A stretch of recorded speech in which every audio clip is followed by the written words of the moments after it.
Party നടപടി നേരിട്ട മുൻ MLA PK ശശിയെ KTDC ചെയർമാൻ സ്ഥാനത്ത് നിന്ന് നീക്കണമെന്ന് പാലക്കാട് ജില്ലാ സമ്മേളനത്തിൽ ആവശ്യം.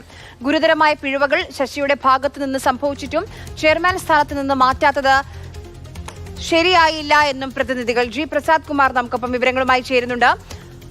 പ്രസാദ്, മറ്റ് പാർട്ടി പദവികളിൽ നിന്നൊക്കെ ശശിയെ മാറ്റിയിരുന്നു, പക്ഷെ അപ്പോഴും ഈ പദവിയിൽ നിന്ന് മാറ്റിയിരുന്നില്ല. ഇപ്പോൾ ജില്ലാ സമ്മേളനത്തിൽ എന്താണ് നേതാക്കൾ മുന്നോട്ട് വെക്കുന്ന ആവശ്യം? KTDC ചെയർമാൻ സ്ഥാനത്ത് നിന്ന് മാറ്റണം എന്ന ഒരു പൊതു ആവശ്യം ഉയരുകയായിരുന്നു.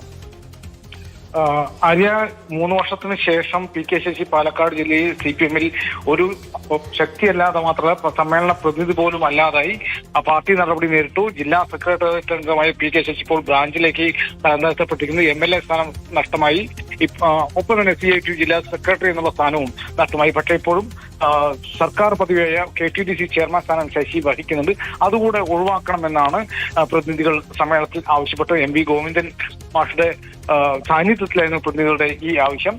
മാത്രമല്ല, ഈ PK ശശിക്കെതിരെ ശക്തമായ നടപടിയെടുക്കുന്നത് കാരണമായി പറഞ്ഞത് ജില്ലാ സെക്രട്ടറി GN സുരേഷ് ബാബുവിനെതിരായ ആരോപണങ്ങൾ ഒരുപാട് ഉന്നയിച്ചിരുന്നു. അത് വ്യാജ ആരോപണമാണെന്ന് പാർട്ടിക്ക് ബോധ്യപ്പെട്ടു. അതുകൊണ്ടാണ് PK ശശി ബ്രാഞ്ചിലേക്ക് തരം താഴ്ത്തി. ഒപ്പം തന്നെ മണ്ണാർക്കാട് ഏരിയ കമ്മിറ്റിയുമായി ബന്ധപ്പെട്ട സാമ്പത്തിക ഇടപാടുണ്ട്.